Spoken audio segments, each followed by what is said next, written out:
அது மாதிரி எதுலேருந்து 1000, பொங்கல் வந்தால் 3000. தேர்தல் வந்தால்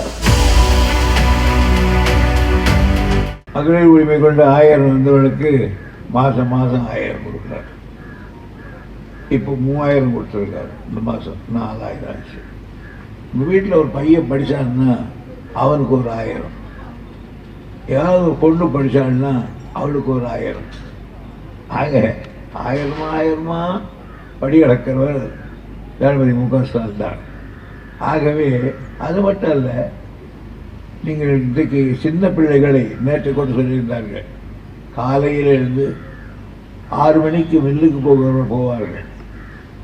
நம்ம ஊரிலே வேலைக்கு போகிறவர்கள் போவார்கள். ஆனால் அதனால் பிள்ளைகள் என்ன செய்யும்? போகிற பொழுது நான் போகிறேன், அதில் கஞ்சி தண்ணி ஊற்றி வைத்திருக்கிறேன், அந்த சாதத்தை சாப்பிட்டு விட்டு போ என்று சொல்லிவிட்டு போய்விடுவார்கள். ஆனால் அந்த குழந்தை அந்த சாதத்தை எடுத்து அது சாப்பிட்டு விட்டு போகும். சாதத்தை சாப்பிட்ட காரணத்தால் ஏற்படுகிற மந்தத்தால் தூக்கம் வந்துவிடும். அந்த தூக்கத்திலே கிளாஸிலே தூங்கிவிடும்.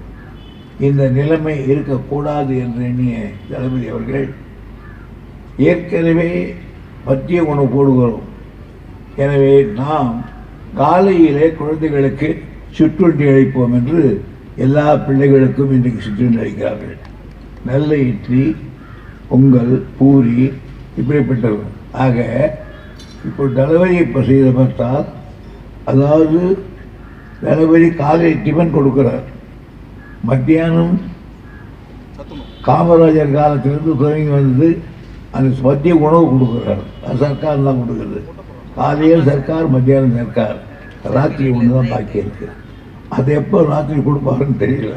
அதோட சொன்னேன் தமாஷா, ஏப்பா ராத்திரி எல்லாம் 2 மார்னிங் அண்ட் லஞ்ச் முடிஞ்சு போச்சு, ஒரே ஒரு நைட்டு தான் இருக்கு.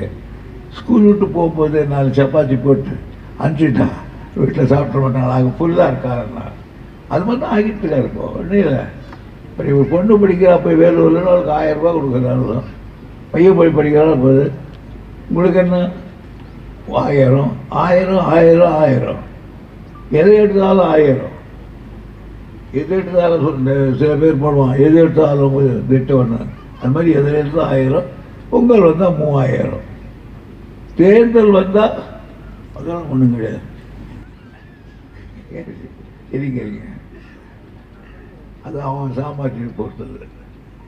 ஆகையினால இந்த திட்டத்தை 100 ஆரம்பித்து வைத்திருப்பது இவ்வளவு உள்ளபடியே தளபதி அவர்கள் சதா சிந்தித்து ஏதாவது ஒன்று செய்து கொள்ள வேண்டும் என்று ஒவ்வொரு நாளும் ஒரு திட்டத்தை அறிவித்துக் கொண்டிருக்கிறார். ஆகையினாலே அவரை போல் இருக்கிற நாங்களும் அவரோடு செய்திருக்கோம். என்னை பொறுத்த வரையில் எனக்கு நீண்ட நெடுங்காலம் என்னை நீங்கள் இந்த தொகுதியிலே நிறுத்தி இருக்கிறீர்கள். இந்த தொகுதியிலே எது வந்தாலும் என்னுடைய காலுக்கு எது வந்தாலும் உடனே செய்ய சொல்லுவேன். வருகிற பொழுது தம்பி கதிராந்து சொல்லி கொண்டு வந்தார், ஒரு மேல்பாடி காலனிலே தண்ணீர் கஷ்டம் என்று சொன்னார். ஏன் என்று கேட்டேன். அதுக்கு செலவாகும் போது இருக்கிறது சொன்னார். உடனே நான் சொன்னேன், நித்யா கிட்ட சொல்ல வேண்டியதால் பணம் சர்க்கார் கொடுக்காவிட்டாலும் நான் கொடுக்கிறேன் என்று உடனடியாக அந்த தண்ணீர் கொடுக்கிற வேலையை செய்ய வேண்டும் என்று சொல்லிவிட்டு வந்திருக்கிறேன். நித்யாவுக்கும் இதுதான். எனவே எவ்வளவு பணம் என்பதை பற்றி கவலை இல்லை. இந்த ஒரு வார 10 நாளுக்குள் அவர்களுக்கு வேண்டிய தண்ணீரை கொடுக்க வேண்டும் என்று நான் தெரிவித்துக் கொள்கிறேன். செய்திகளை உடனுக்குடன் தெரிந்து கொள்ள கீழ்கண்ட கேபிள் மற்றும் டிடிஹெச் நெட்வொர்க்குகளில் எம்நாடு செய்தி தொலைக்காட்சியை காணுங்கள். பாதகம் செய்பவரை கண்டால் நாம் பயம் கொள்ளலாகாது பாப்பா. மோதி மிதித்து விடு பாப்பா, அவர் முகத்தில் உமிழ்ந்து விடு பாப்பா. அண்மை செய்திகளை உடனுக்குடன் தெரிந்து கொள்ள இணைந்திருங்கள் எம்நாடு தொலைக்காட்சியுடன்.